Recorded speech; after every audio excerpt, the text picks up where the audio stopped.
Halo, perkenalkan nama saya Anggito Anju Hartan Manalu dengan NRP 50252011216. Nah, pada kesempatan kali ini saya akan menjelaskan tentang bagaimana cara kerja antrian di bank dengan menggunakan bahasa pemrograman Java. Oke, supaya cepat langsung aja kita ke flowchartnya. Oke, flowchartnya di sini kita bisa lihat. Pertama kita start programnya. Kemudian kita deklarasikan variabel yang kita gunakan. Di sini ada variabel layanan, variabel keperluan, variabel banyak antrian, variabel user, dan variabel pengerjaan. Nah, kelimanya ini pakai tipe data integer. Nah, maksudnya akan dijelaskan di sini. Pertama layanan ya. Layanan ini kalau misalnya user memilih layanan, dia harus memilih pertama customer service atau teller atau cek antrian. Nah, kalau misalnya dia pilih customer service, pilih lagi ke keperluan yang dia butuhkan gitu, nasabah butuhkan. Yang pertama ada pembukaan rekening bank, pelayanan masalah pada rekening nasabah, informasi saldo dan mutasi nasabah, dan kemudian ada administrasi buku cek dan buku tabungan. Kalau misalnya teller, bisa lihat di sini ada penyetoran tabungan dan deposito, pencairan tabungan dan deposito, mencatat transaksi buku tabungan. Nah, kenapa sih ya dibedakan? Karena gini, customer service dan teller itu ada perbedaannya ya. Customer service itu cenderung lebih lama pelayanannya, seperti pembukaan rekening bank, layanan masalah, itu kan lebih lama gitu. Kalau misalnya teller cenderung lebih sedikit waktu yang dibutuhkan, seperti penyetoran, pencairan gitu, atau mencatat transaksi buku tabungan, itu kan membutuhkan waktu yang lebih sedikit. Oke, lanjut ke user. Nah, user ini untuk menentukan yang sedang menggunakan programnya siapa, nasabah atau pegawai bank. Selanjutnya ada pengerjaan. Nah, pengerjaan ini nanti variabel yang digunakan untuk pegawai bank itu bisa melayani atau menghapus orang yang ada di antrian, seperti itu. Selanjutnya kita membuat class queue. Nah, class queue ini memiliki variabel head dan tail. Nah, variabel head apa? Head itu buat node data nasabah yang paling depan, dan tail itu node data nasabah yang paling belakang. Nah, maksudnya apa depan dan belakang? Nah, gini, kalau paling depan berarti dia yang akan dilayani selanjutnya, sedangkan yang paling belakang berarti yang barusan ambil antriannya gitu. Terus selanjutnya kita bikin class node queue. Nah, class node queue ini punya variabel string nama untuk nasabah, terus ada string keperluan nasabah untuk keperluan nasabah. Nah, setelah itu kita masuk ke user input. Nah, user input kita bisa lihat tadi, user itu ada satu nasabah sama pegawai. Nah, kalau nasabah berarti dia milih nomor 1. Nomor 1, setelah milih terus true, dia input lagi layanan yang ia butuhkan. Nah, layanan kita di sini bisa lihat ada customer service, teller, sama cek antrian. Nah, kalau misalnya dia memilih customer service jadi 1, dia harus input lagi keperluannya dalam customer service tersebut gitu. Nah, seperti yang bisa dilihat di sini, customer service itu ada 5 ya, ada 4 sebenarnya. 4 itu ada pembukaan rekening bank, pelayanan masalah pada rekening bank, rekening nasabah, informasi saldo, bla bla bla. Itu 4-4-nya dimasukkan ke ini if else. Bentar, kecilin dulu. Nah, ini kalau misalnya dia keperluannya 1 true, masuk sini ya. Nah, seperti yang bisa dilihat di sini, kalau misalnya 1, 2, 3, 4 jalur mereka sama ya. Kalau true-nya sama terus masuk ke sini. Nah, apa ini? Nah, ini itu nasabah memasukkan nama dan keperluan yang ia butuhkan gitu. Nah, setelah sudah dimasukkan nama dan keperluan, itu masuk ke node queue. Node queue seperti yang tadi saya sudah jelaskan, itu satu node yang ada di dalam queue gitu. Nah, setelah satu node itu sudah dibuat, masuklah ke dalam queue. Terus baru ke input lagi. Jika misalnya program masih dijalankan seperti itu. Nah, sedangkan kalau misalnya 5 seperti kita bisa lihat di sini, keperluan 5 itu cancel. Maksudnya cancel apa? Misalnya nasabah salah pilih, harusnya bukan ke customer service tapi ke teller. Ya, pilih nomor 5 untuk cancel, back untuk memilih layanan yang tersedia seperti itu. Nah, kalau misalnya input nasabah kurang dari 1 atau lebih dari 5, lebih dari sama dengan 5 atau kurang dari sama dengan 1, itu langsung aja output nomor tidak valid dan kembali ke input nasabah untuk memilih keperluan. Gitu. Terus selanjutnya ada layanan sama dengan 2. Kita bisa lihat di sini, layanan sama dengan 2 itu teller. Nah, jika nasabah memilih teller, sama seperti di customer service tadi, cuma bedanya ini ada 3 keperluan aja. Ya.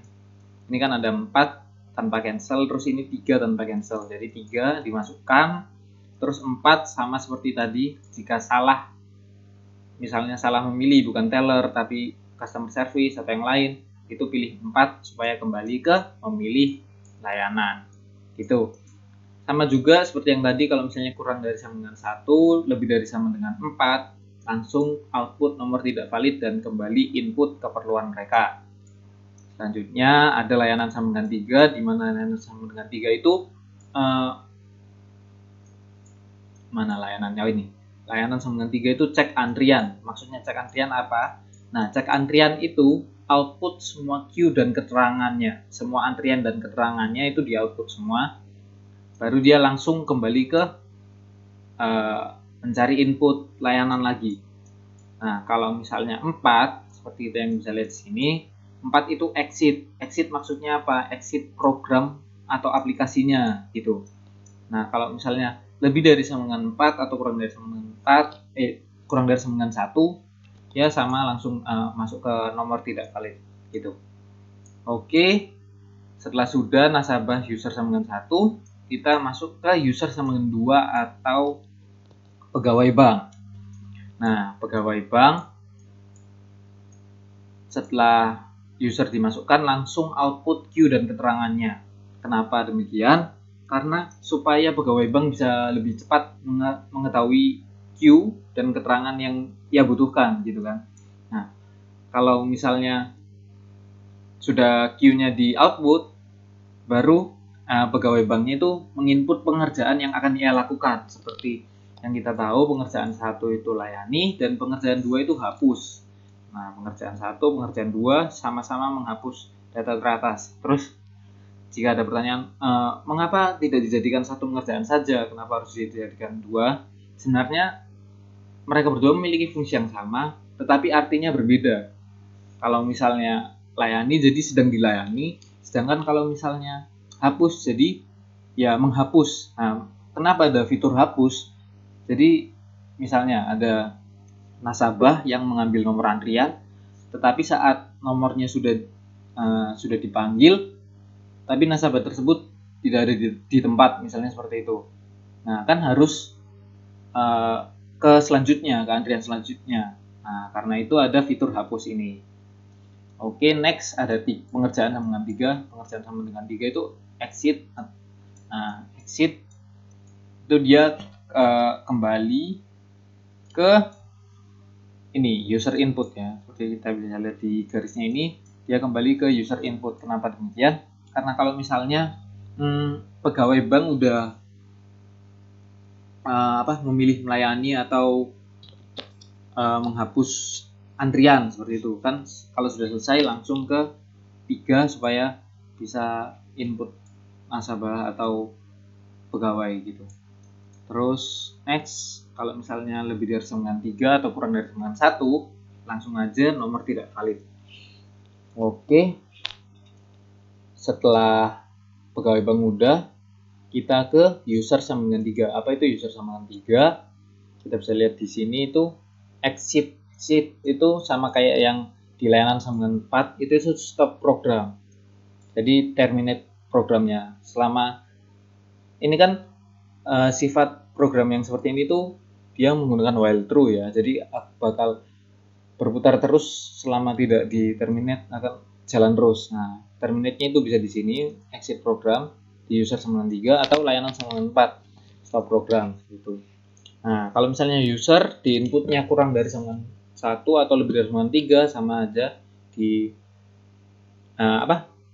nomor tidak valid, terus muter lagi ke user input seperti itu. Nah, jadi buat flowchart-nya dari program ini itu seperti itu. Nah, supaya lebih jelas lagi, langsung lanjut ke source code-nya. Oke, ini ada 3 class ya, 3 class. Seperti yang tadi kita lihat di flowchart, ini kan ada class queue sama class not queue. Nah, di sini kenapa jadinya 3? Itu ada antrian app, itu maksudnya aplikasinya, kelas aplikasinya gitu. Oke, pertama kita bahas ke node queue dulu, sama seperti yang tadi sudah saya jelaskan, itu class node setiap queue. Udah simple gitu aja. Nah, setiap node itu harus memiliki sesuatu yang dia simpan kan, informasi yang disimpan. Nah, di sini informasi yang dibutuhkan itu cuma nama dari nasabah dan keperluan nasabah. Nah, kenapa di sini ada next node terus next sama dengan 0?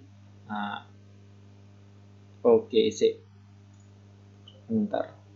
Oh, ini belum masuk ya ke VS Code. Oke. Sebentar. Oke, ini saya ulangi.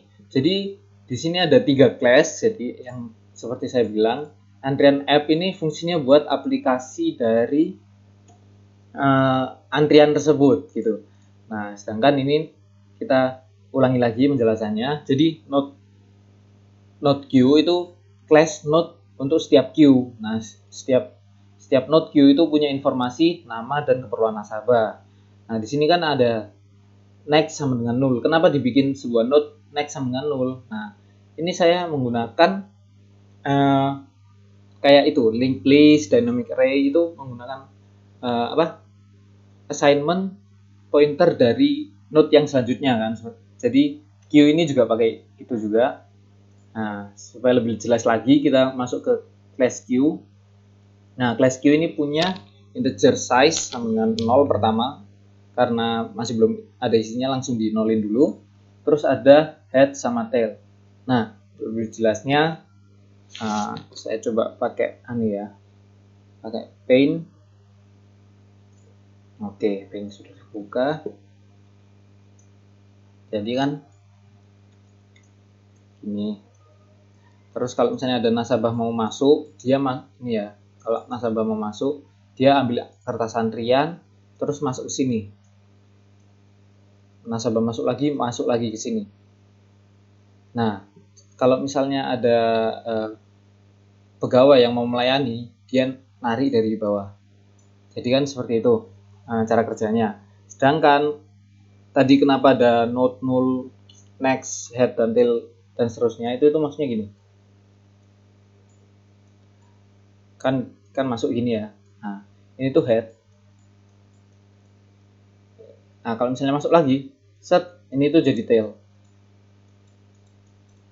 Nah, head ini punya assignment ke alamat dari tail ini. Jadi mereka itu terus berhubungan gitu. Kalau misalnya ada data baru, ya, ini dihapus dulu. Kalau misalnya ada data baru, set, ini yang sini itu punya alamat dari yang ini.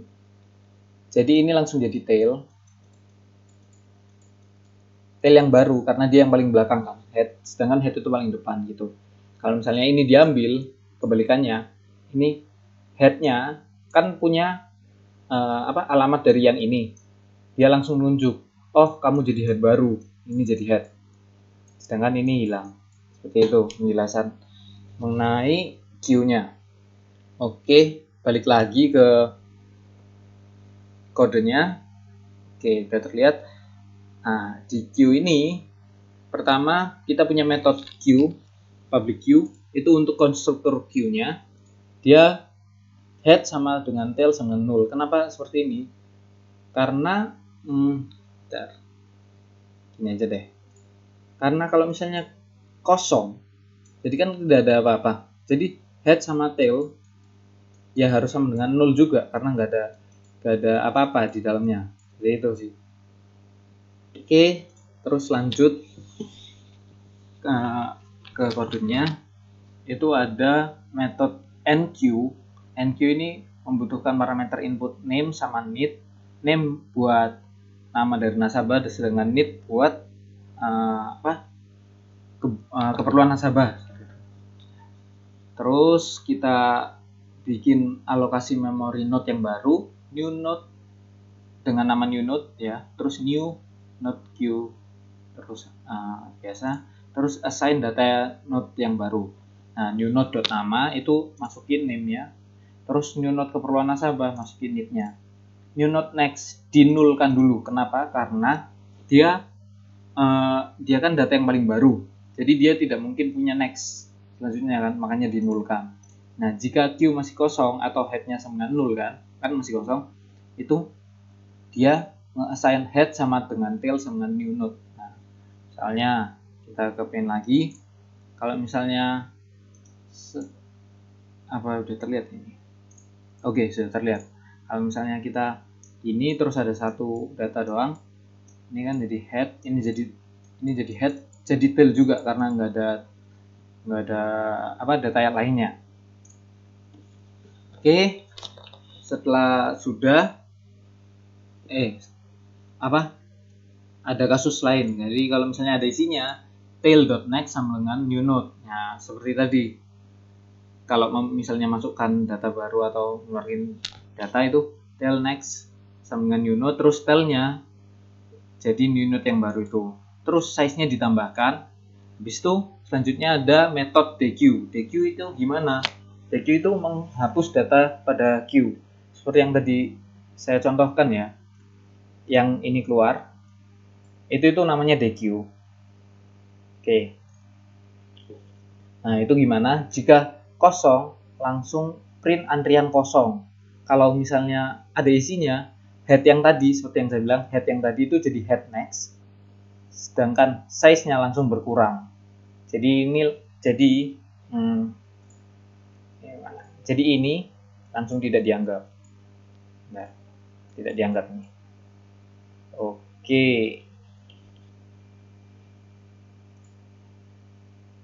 Sebentar. Oh, maaf salah. Jadi yang ini langsung tidak dianggap.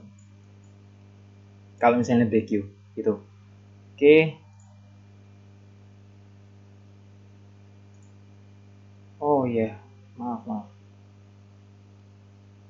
Salah. Oke, saya ulangi ya. Jadi kalau misalnya dequeue setelah ini diambil, head-nya berubah ke sini, ini langsung tidak dianggap itu. Oke, maaf tadi ada kendala ya. Sebentar. Oke, kita lanjut ke kodenya. Nah, setelah dequeue ada metode queueSize. QSize ini apa? Ya return size-nya aja. Queue-nya ada berapa? Banyak antriannya langsung di return seperti itu. Terus kalau saya kira simple ya. Terus ada queue_view. Nah, metode queue_view ini apa? Nah, kalau misalnya size-nya sama 0 langsung tulis antrian kosong. Tapi kalau misalnya ada, dia itu ngeprint semua antrian yang ada di dalam queue gitu. Nah, caranya gimana? Kita bikin node temporary, node sementara yang mengassign head dari queue. Terus sebanyak size dari queue-nya, ini size i kurang dari sama size, kita print mulai dari nama, terus keperluan nasabah sama nomornya. Nah, setelah sudah di print, kita assign time node-nya ke time node ke selanjutnya gitu. Jadi kita kepen lagi ya. Kalau misalnya di sini ada data ini ya. Di sini kan head. Kita bikin time itu juga di sini. Setelah time di sini, kita print semua datanya. Terus kita bikin time-nya itu menunjukkan ke sini. Terus print lagi. Terus ke sini. Terus print lagi. Sampai ke ujung. Setelah selesai baru printnya selesai, seperti itu. Oke, kita lanjut ke code-nya dulu. Setelah sudah, kita masuk ke aplikasinya. Nah, aplikasi kita butuh utility scanner ya buat input dari user. Nah, di class antrian app kita langsung ke main-nya, main metodenya, kita deklarasikan variabel yang kita gunakan seperti tadi, ada layanan, keperluan, user, pengerjaan, jenis pegawai. Nah, selanjutnya ada string nama nasabah. Ini untuk menyimpan sementara dan nanti baru dipassing ke queue.nama. Not queue.nama ini. Nah, ini ada nama kan di sini. Gitu. Nah, sedangkan ini ada pelayanan di customer service, keperluan CS 1 2 3 4 ini 1 2 3 4. Nah, kenapa saya deklarasikan sebagai string bukan ditulis biasa, nanti saya jelaskan lebih lanjutnya. Terus ada deklarasi pelayanan detailer, sama saya deklarasikan dalam bentuk variabel keperluan gini. Nanti penjelasannya nanti. Kemudian ada input dari user. Nah, input user saya bikin 2 untuk memudahkan mengertinya. Jadi input objek untuk gini. Kita lihat di flowchart-nya lagi. Klik ke flowchart. Oke, sudah. Nah, kan di sini banyak banget ya, ada 1 2 3 4, terus dia milih lagi 1 2 3 1 2 3 4. Nah, semuanya dalam bentuk integer kan. Nah, ini saya fungsikan fungsi inputnya dalam nama input object. Kalau kita balik ke kodenya, input object. Nah, ini. Sedangkan kalau name object itu untuk menginput nama gitu. Kan karena perbedaannya cuma di situ ya, saya bikin 2 objek untuk inputnya. Input object sama name object. Nah, selanjutnya saya buat queue, 2 queue. Kenapa ada 2? Queue sama queue di CS sama queue detailer harus dibedakan. Kenapa begitu? Kalau misalnya gini, kalau misalnya dia butuh pelayanan CS, kenapa dia harus menunggu antrian detailer juga kan gitu ya. Jadi dibedakan gitulah ibaratnya. Supaya pelayanan lebih cepat juga. Terus next kita buat user interface-nya. Kita bikin aplikasi antrian bank seperti biasa, terus kita loop. Nah, ini maksud saya. Menggunakan while true, jadi loop sampai di terminate gitu. Nah, langsung masukkan user, pilih jenis user, dia nasabah bank, pegawai bank atau keluar. Ini masukkan di input object, terus di assign ke user. Nah, kalau user sama dengan 1 itu nasabah bank seperti yang kita tahu. Terus while true lagi supaya jika misalnya ada salah input supaya bisa muter lagi ke sini. Ini pilih layanan 1 2 3 4, terus misalnya layanannya 1, pilih keperluan, terus nah, kenapa di plus gini karena ya langsung aja ya. Seperti biasa. Plus sudah, terus keperluannya itu di input lagi. Oke, kita sambil ke flowchart. Nah, oke, ini kan ya, keperluan 1 2 3 4. Nah, ini untuk milih biasa.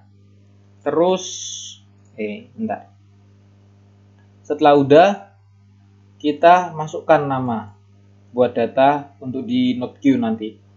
Setelah nama dimasukkan, langsung di enqueue, pakai metode enqueue yang ada di queue.java tadi. Enqueue nama nasabah sama keperluannya 1 2 3 4 sudah. Nah, kalau misalnya sudah terdaftar dalam antrian, kita harus kasih user interface lagi kalau menunjukkan nasabah tersebut sudah terdaftar gitu. Nah, di sini kalau misalnya dia kan tadi dia milihnya customer service ya, kita pilih customer service dengan nomor antrian Anda, kita print size-nya aja karena semakin nambah jadinya ya tinggal size terakhirnya kan gitu.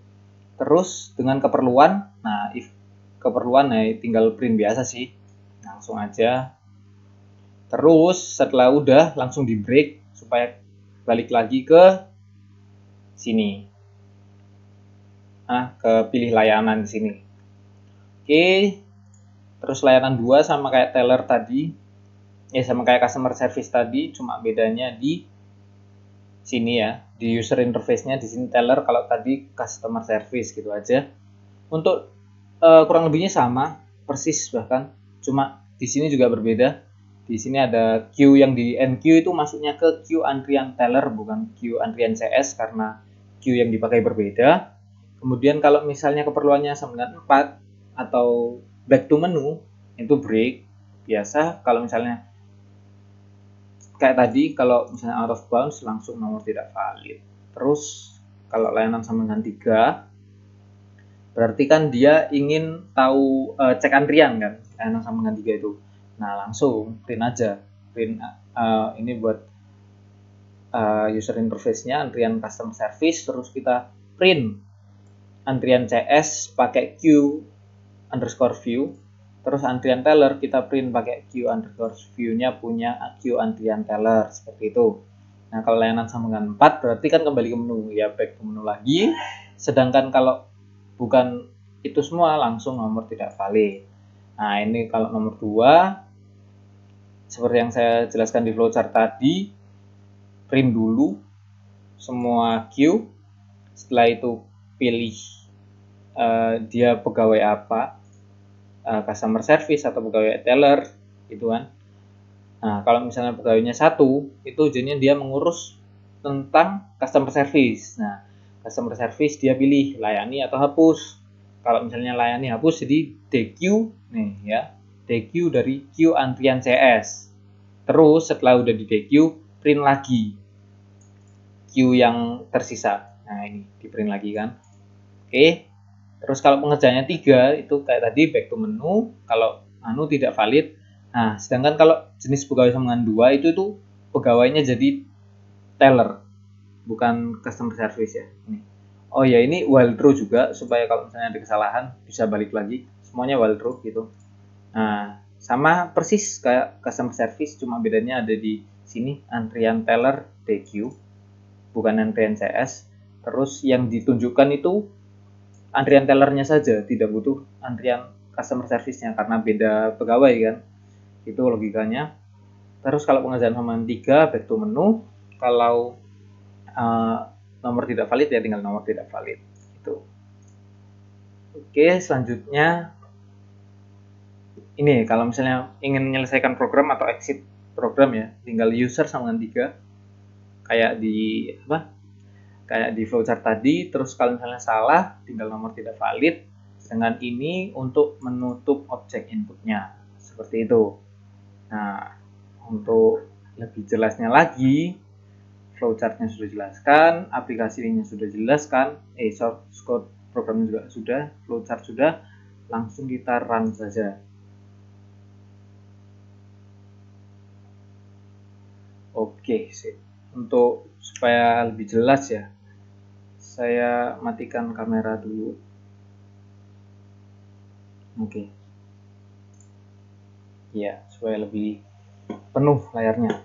Oke, kita lihat di sini aplikasi antrian bank. Misalnya kita nasabah bank. Oke, nasabah 1. Pilih layanan, kita mau ke customer service misalnya. Keperluan kita mau membuka rekening bank, 1 lagi. 1, oke. Masukkan nama saya Anggito gitu.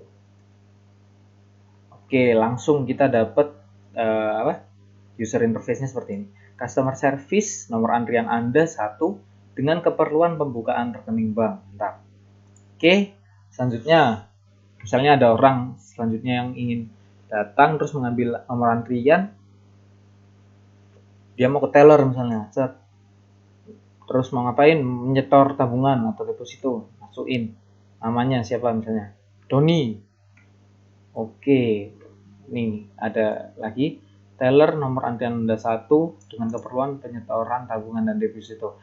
Nah, mengapa demikian? Nah, ini kan kalau misalnya seperti ini nggak di assign ke suatu variabel kan nanti nulisnya banyak banget gitu, padahal sama aja. Jadi nulisnya banyak banget ya, langsung aja pakai variabel gitu kan. Nih kalau kita mau lihat lagi ya, ini ada banyak 1 2 3 4, terus ini pakai lagi 1 2 3 4. Jadi kayak apa ya, kurang pas kalau misalnya ditulis manual gitu. Oke, kita lanjutin dulu. Nah, bentar. Kan tadi si Doni sudah dapat antriannya. Terus ini misalnya ada orang lagi mau ngecek antrian yang ada, nah ini langsung keluar nih antrian customer service nomor 1 gitu dengan pembukaan rekening bank, keperluan pembukaan rekening bank. Terus antrian teller ada 1 doni penyetoran tabungan dan deposito. Terus misalnya nih udah programnya mau dipakai sama pegawai bank nih, pegawai banknya pakai nah pegawainya ini pegawai customer service, dia pilih 1, nah mau dilayani nih yang gitu, ini mau dilayani dia pilih 1 lagi. Nah ini langsung jadi antrian kosong. Terus antrian teller ini tetap ada namanya Doni. Oke, seperti itu. Terus kalau misalnya ini kembali ke menu utama, soal misalnya sudah selesai, ini sudah banknya sudah tutup gitu, langsung aja pencet keluar. Oke, sudah selesai. Jadi berikut jadi yang tadi tuh udah programnya di run, terus penjelasan flowchartnya juga sudah, dan source code-nya juga sudah dijelaskan. Oke, jadi demikian. Sebentar, nyalakan dulu videonya. Oke, jadi demikian yang bisa saya jelaskan mengenai program antrian bank ya di bahasa pemrograman Java. Terima kasih. Oke, sudah, terima kasih aja.